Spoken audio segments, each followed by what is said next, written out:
Hey everyone, welcome back to the channel. My name is Ems and this is Tea and Tea. And for those of you who are enjoying the change of the name, this is because you can decide whatever you want this channel to be called. So for those of you who love the tea and therapy, it will stay that way, or it could be tantalizing talks, as somebody has said. It could be dynamite, because as some people have pointed out, the TNT is dynamite. So maybe what I'm talking about is explosive.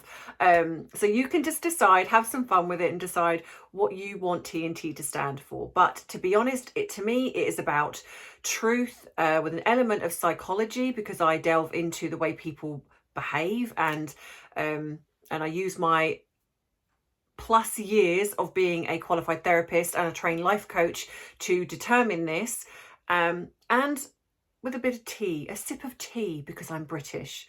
So if you want to join this video where I'm going to be talking about the recent events of the letter, we all knew it was coming, then yeah, please grab your drink of choice, whether it be tea, whether it be coffee, whether it be a glass of water, because your body is a temple and you're trying to be good for the summer. Whether you like it sparkling or still, or you're like me, as always, I love my cherries and berries. And if you'd like to add a little something to that drink of choice, as the flag says behind me, it is 5 o'clock somewhere. So let's grab that drink and dive right in.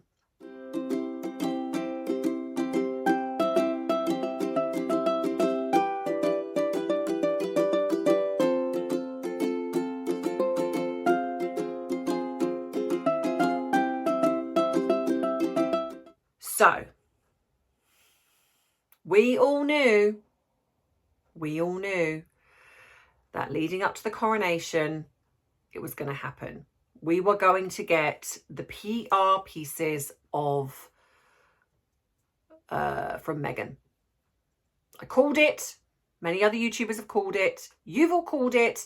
We knew it. So I've written some things here.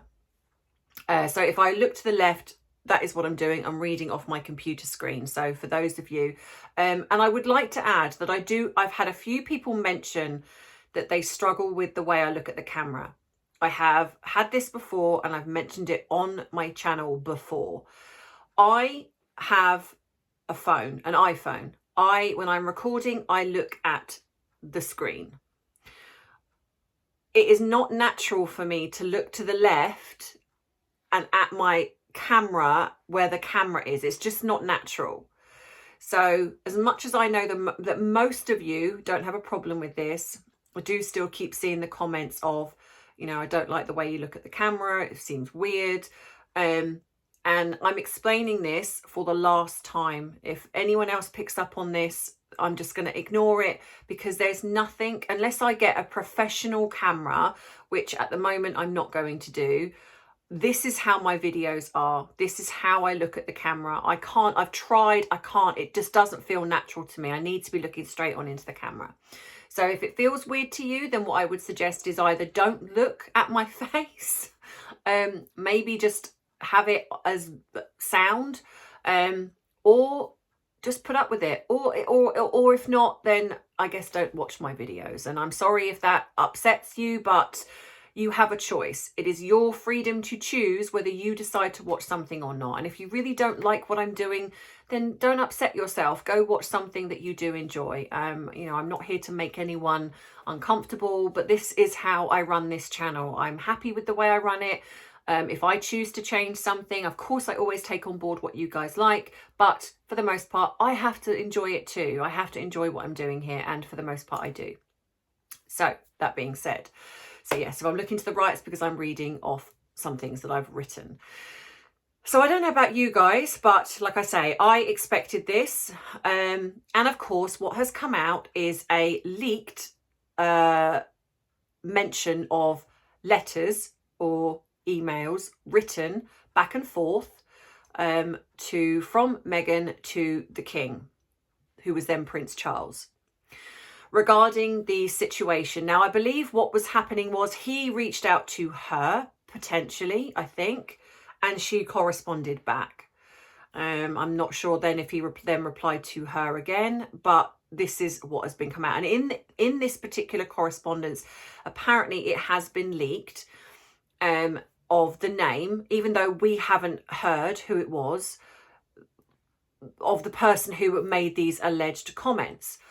What frustrates me, and what I've written here is, I mean, she does like to do this, doesn't she? I mean, let's be honest. She does like to, and I do wonder if a lot of it is because it's like when she wrote the letter to her father, she knew, in her own words, she knew there was a potential risk of that letter being written. So what happens there is, because to me, in the day of technology, she didn't choose to email her father. So she chose to write this letter.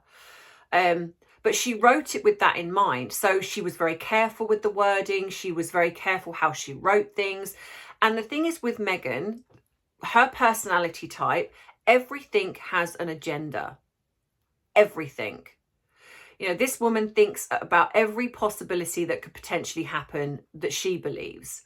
So when she's writing to then Prince Charles, she would also have this in mind of, she will word this in such a way that creates her to look good. However, so in this particular, so it's, you know, I find it curious to why this was released now. Well, actually, no, I'm not curious as to why this, I know why this was released now, because obviously we're leading up to the coronation. And I did say this in one of my previous videos, that we were going to get the victim story. They're going to rehash. She's going to do whatever it takes to try and ruin the coronation. Hands down, that's what we're now getting. This is now, like what I've said before, this is narcissist revenge. So, for example, if it was her choice not to come to the coronation, even if she's made the choice to not come, it will not be, I've chosen to not come to the coronation, I'm quite happy with that. She will now look at that as, I can't come to the coronation because of what you've done. I can't come to the coronation because the family doesn't like me. I can't come to the coronation because the British public doesn't like me. I can't come to the coronation because this has happened or that's happened. It won't be for her to go, this is my choice and I'm comfortable with that choice. This is the best thing to do. However, this is the reason what's been putting out there, that she can't come to the coronation because she was not satisfied with the way then Prince Charles handled this whole racism debacle. But yet she's been over here to the Jubilee since. She's come over here and gone to the late Queen's funeral. She's come over here and gone to that event in Manchester. So she's quite happy to come over when it suits her.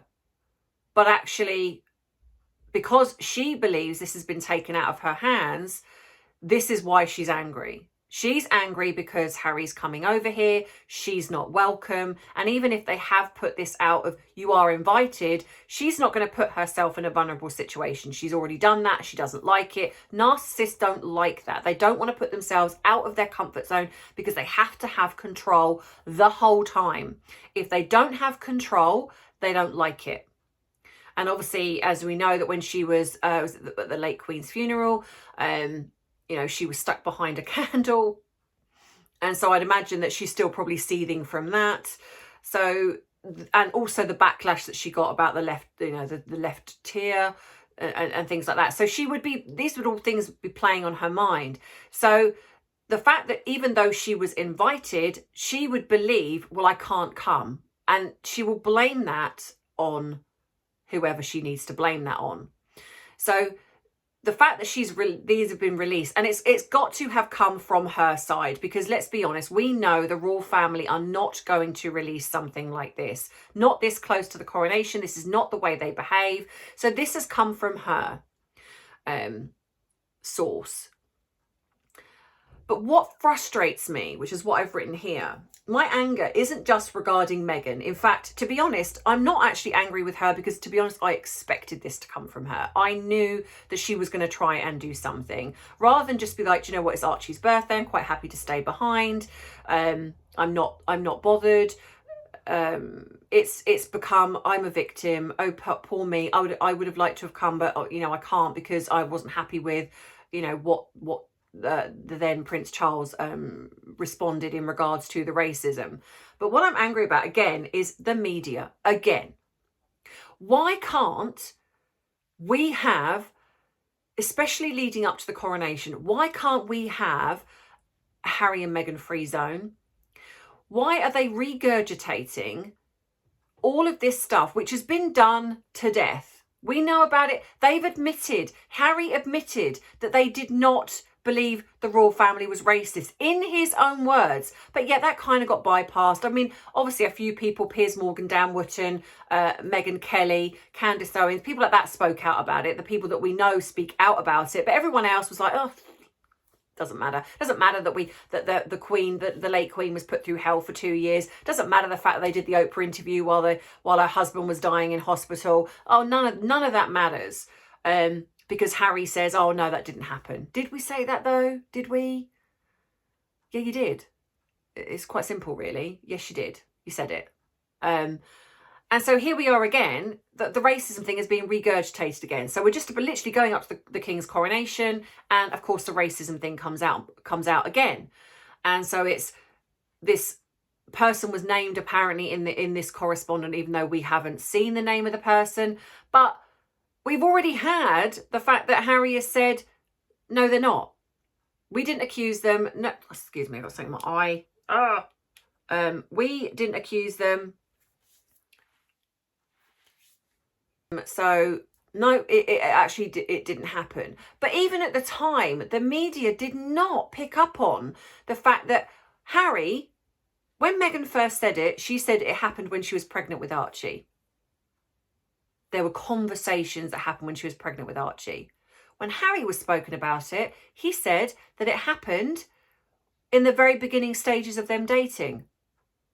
But again, the media seem to bypass this. It's like, well, if your stories don't add up, then that begs in, the question of, did it actually happen? Because if if they're willing to lie with the amount of things that they lie about, then surely then everything else they say gets called into question. They're lying.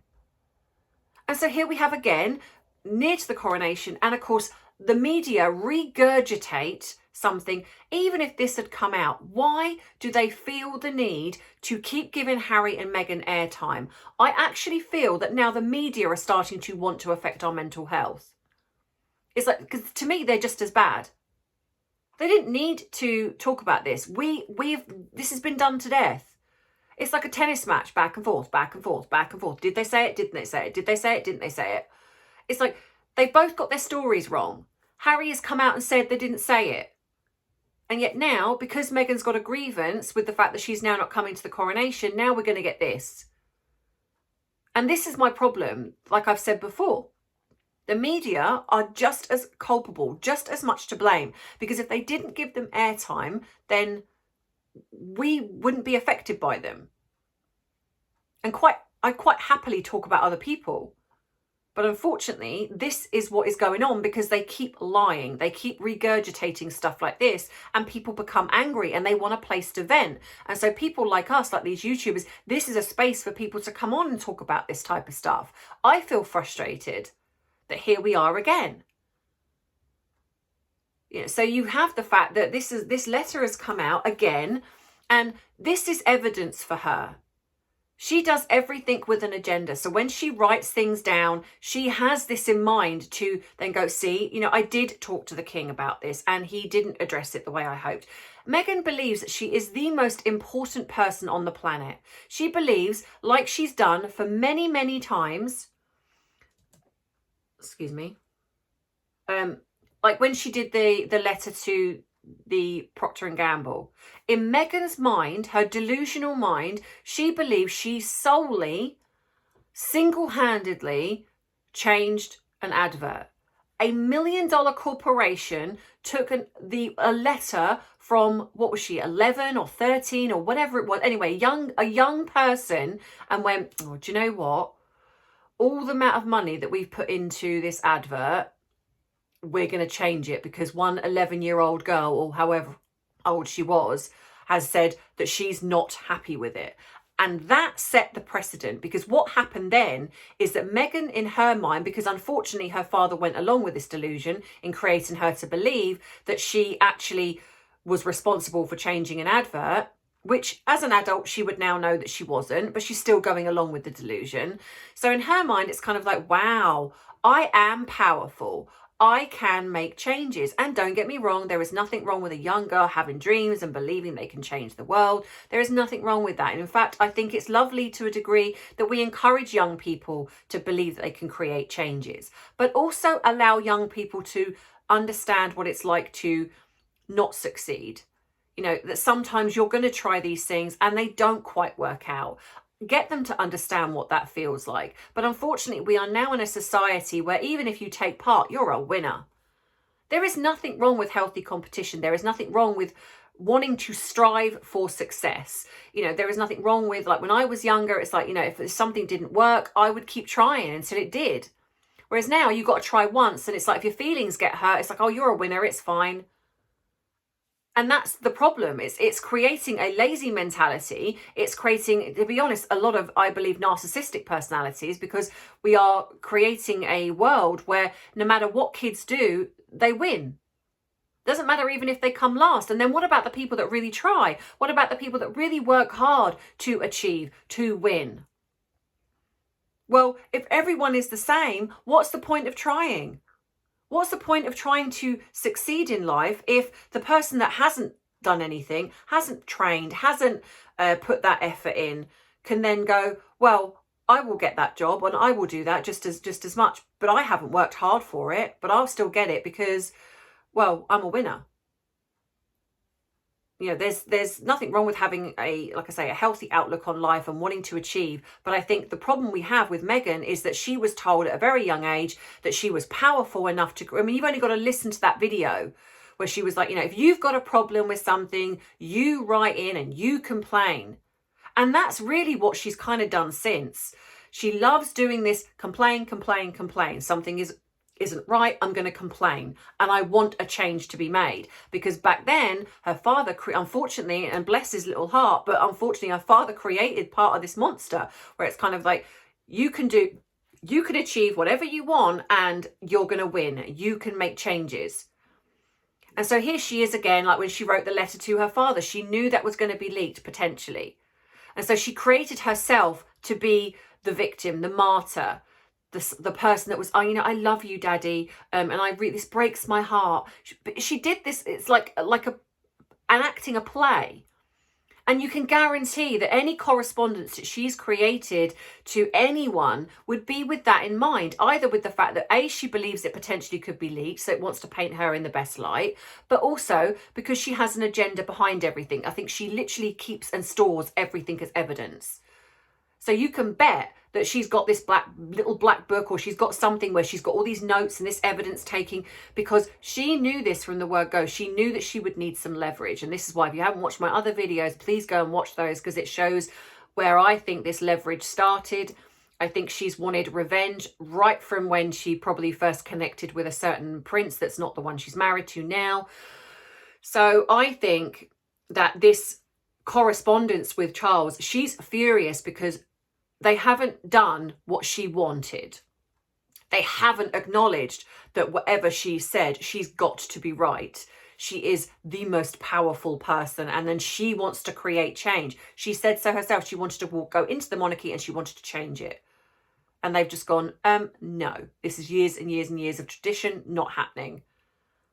And so every time she's told no, it's kind of like, right, I'm going to get you back. You've told me no. Or every time someone's gone against her, right, you're in my list of, I'm going to get you back.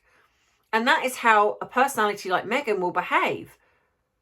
So this is why I've said before, her podcasts were used to get revenge on the media. Her podcasts were used to get revenge on the royal family. Her podcasts were used to actually have digs at her husband, if you listen to some of them. Her podcast was also used to have digs at Hollywood because they've rejected her. This is what she does. So this is what we're going to have now, because in her mind, she can't come to the coronation because of something, either the British public or the fact that the royal family are not welcoming her, honestly, welcoming her with open arms, and not paving the way to have her seem like the most amazing person.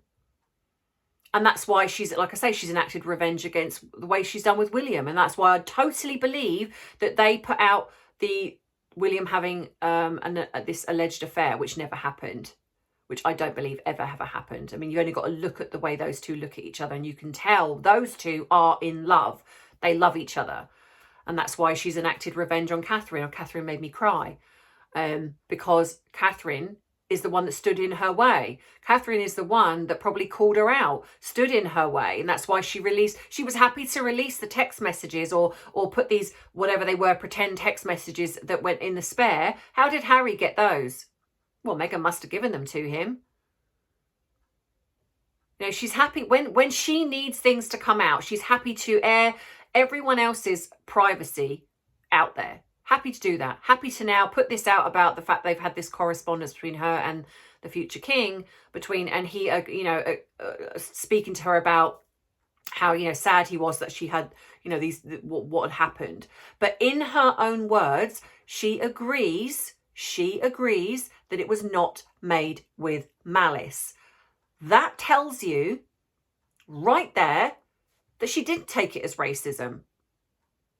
Racism is a construct. It's a feeling. It's like it's either there blatantly or it's how you feel. Now, if it's how you feel, then you can look at that. You can take that on board and kind of go, okay, did the person actually intend to say this, or is this just I'm just taking this? I've been triggered by something.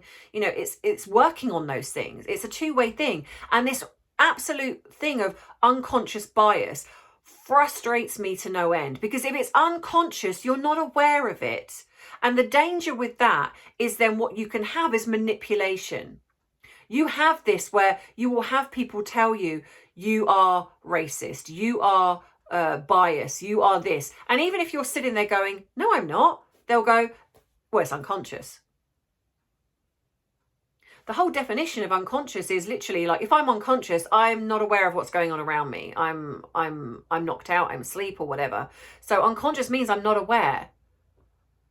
And even if someone says to me, you're being a bigot, you're being racist, you're being homophobic or whatever it is, I then have to go into myself and kind of go, okay, am I? And if I don't believe I am, it doesn't matter to me what somebody else says, because that's their perception. You can perceive all day long. You can have your own thoughts, your own feelings. You're unique to who you are. But that doesn't mean to say that what you're saying is true. It is very dangerous to then throw this unconscious bias around, because what it does is it creates other people to then potentially think, oh, am I? And it's manipulative. And so what Harry and Meghan are doing are manipulating the royal family, or attempting to manipulate the media, manipulate everybody into kind of going, well, you need to look at yourself because this is unconscious bias. This was never even mentioned before Meghan come along. I don't think Harry knew a big word like unconscious bias. Anyway, so the fact that this is now being banded around, it's, like I say, it's manipulation. And of course, because the royal family are the way they are, they're taking on board how she feels, or they're taking on board the things that they're saying and kind of going, recollections may vary. But what, again, frustrates me, and I go back to the media, is the media are not picking up on the fact that the caption being, and I'll put this up here, but it's not, Meghan lied. The royal family were not racist. Meghan admits in a leaked deleted email, in a leaked email or correspondence, that she knew it was not with malice. No, we don't get that. What we get is this. Bringing up the racism again. And I swear, I literally am starting to feel that there are certain media types that seem to be against the monarchy at this point. Why would you publish something like that, which is, the truth doesn't seem to matter anymore. Their story was wrong. She openly admitted that it happened, apparently, and let's also remember that it wasn't her that heard it, it was Harry that told her, so she heard it secondhand. So she's taking on board and not even acknowledging the fact that, did Harry get it wrong? Did Harry perceive it wrong? She's offended by something that happened when they first got together. But she lies and makes it seem as though it happened when she was pregnant, which adds more fuel to it, doesn't it? Oh, it was while I was allegedly carrying CUPPA that this happened. So then they have this email correspondence, which again, she would be aware that this would be needed in evidence at some point. Oh, I'm going to acknowledge this in this email. You know, he reaches out to her, King Charles reaches out to her and, you know, and tries to smooth the way. And then she's like, oh, I'm disappointed. And, you know, it's all about me. And, you know, you need to take my concerns seriously.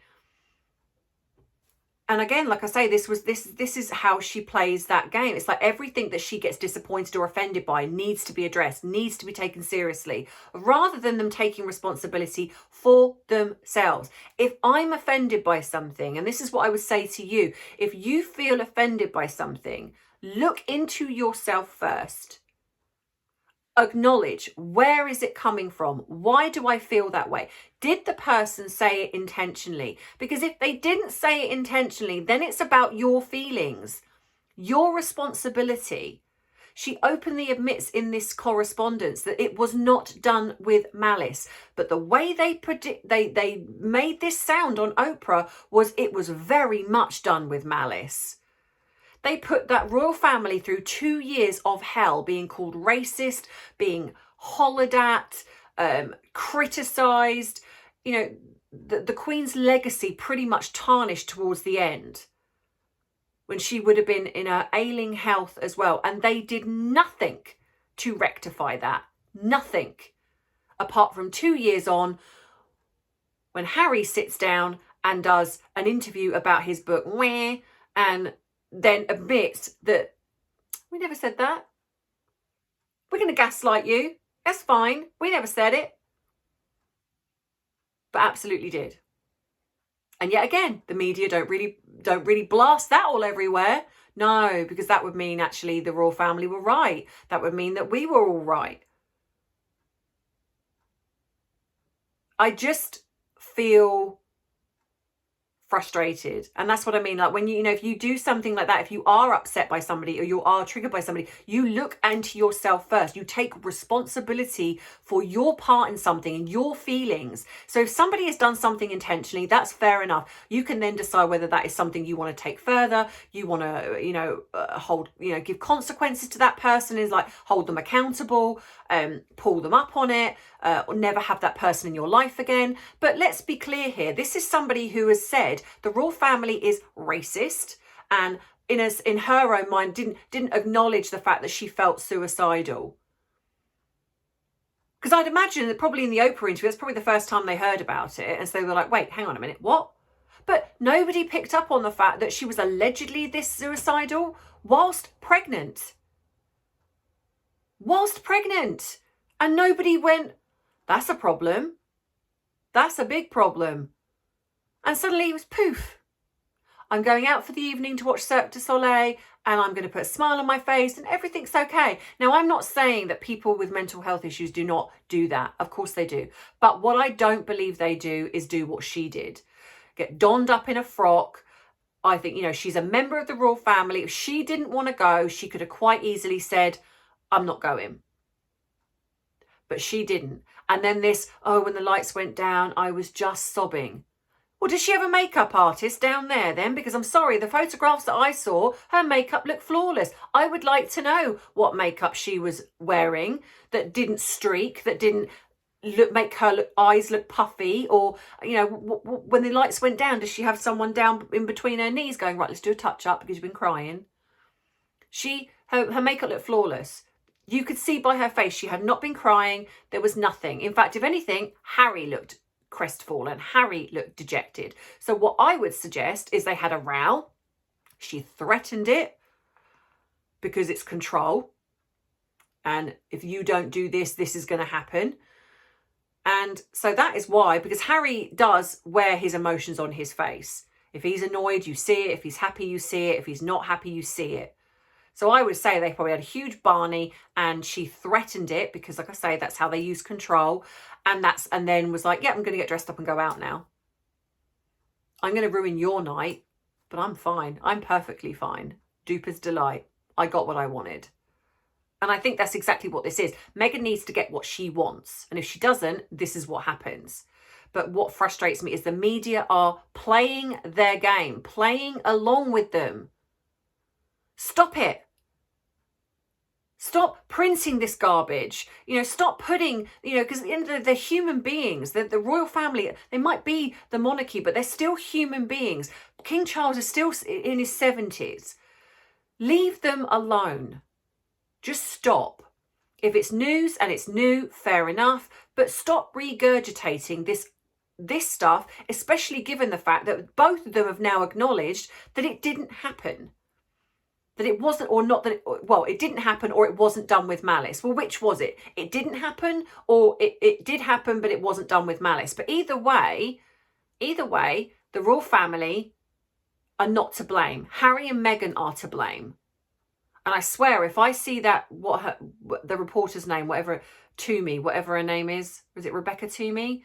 If I see her come out and in support of Harry and Meghan one more time, of like, oh, I feel really sorry for them. I think they're just, Meghan's constantly bullied. Are you actually kidding me? Are you actually kidding me? Meghan is the bully. Meghan's not being bullied. Meghan is the bully. This is the consequences of your behaviour, Meghan. If you hadn't have lied and trashed our country and trashed our royal family and put our late queen through hell and done the stuff that you've done, we would all be probably still going, oh, you know what, actually, we really like Meghan. But you've acted like a diva, you've not got your own way, and now you're throwing your toys out the pram because you're still not getting your own way. And this is the result of that. We're not putting up with it anymore. I'm going to stop venting now. But I feel frustrated. Like I said here, they know Harry and Meghan's insatiable appetite for staying relevant means talking rubbish about the royal family whenever they get the chance, and it's literally like tag team. We've just got over Harry saying all the stuff that he said, and of course now we've got this. I mean, literally, are they there high-fiving each other? Honestly, I'm just starting to think that it's like, well, you've had your turn, now I'm going to have mine. And I just think they're just lies, and of course now we've got the possibility of Meghan releasing a book. It's like, what more is there going to be? And people are sick of it. Sick of it. Their outcome, I think, is trying to firstly stay relevant, but also trying to get people to change their mind about them. What they are failing to see is the more that they do this, the worse it becomes for them. And unfortunately, with someone like Meghan, is the worse it then becomes, is the angrier she gets, because she then still blames everybody else. She doesn't blame herself. She doesn't go, do you know what? Maybe I just need to stop. Maybe I just need to go off for a bit, do whatever, and then just stop. No, she doesn't think like that. It's like revenge, revenge, revenge. It's your fault. Your fault I'm in this situation. It's your fault I'm not getting the Hollywood roles. It's your fault I'm not going to the coronation. It's your fault that people are boycotting me and not taking me seriously. And that's unfortunately how they think. So let me know what you think in the comments, as you always do, guys. I do appreciate that. Are you, like me, sick and tired of them? What are you coming up with? And thank you for the people that are sending me recommendations. I have certainly been looking at some of the channels that you've been recommending to me. Great. I think they're very good. And I think, like I say, the more people call them out, the better. The more people that keep revealing the truth, and we have people that do, that have the time to do the really deep dives, like, the Royal Grift and, Murky Meg, when I know that she's not been very well, but when she does the videos and other people, when they do the videos they do and they bring out the truth, that's what we need. We need to keep this going. But like I say, when I go to the coronation in a couple of weeks, it will be Meghan and Harry free. If I do interview anybody, I will leave that till afterwards, because I think I would be interested to get some people's perspectives on Harry and Meghan. But I will leave that to afterwards. I won't be touching on that over the coronation. So I hopefully will bring some really good video footage for you to see, the crowds, and hopefully interview, and everyone will be in a happy place. So I'm actually really excited to do all of that. If you like this video, excuse me, I've got hiccups. If you like this video, then please give it a thumbs up. If you haven't subscribed already, then think about doing so, because it does help the algorithm. I'm really chuffed to see that my views and my subscribers are going up. Thank you so much. If you want any links to anything, if you would like to treat me to a cuppa, the link is below, but you can also click on the link above the subscribe button. If you would like to become a member, that is also next to the subscribe button. You can also donate through my Patreon, because as most of you know, that I do try to give therapy outside of this for people that struggle financially. I take on 5 clients at a time. I do have a waiting list. And I try and give people some tips and tools to help them for free, because they haven't got the means to be able to afford therapy. And I do believe mental health help should be available to everybody. The bigger this channel gets, the more that I get from this, then I can hopefully then start to help more people. But at the moment, that's kind of what I can do. And yeah, so each time I end with one, I will start with another one. So like I say, thank you so much to all of your wonderful comments. I try and read as many as possible. Thank you to your emails. For those of you, I know that I'm late in getting back to some of you. I know that a couple of you have asked to be moderators. I will get back to you. I'm just struggling for time right now. But I promise I will get to you. At the end of the month, I will be doing the members again. So if you haven't joined or you've not seen your name on the board, either drop a comment below and I will make sure that you go on at the end of this month. So as always, please stay safe, look after yourselves. And as you know, I love you, I appreciate you, but most of all, I respect you. Mwah. Bye.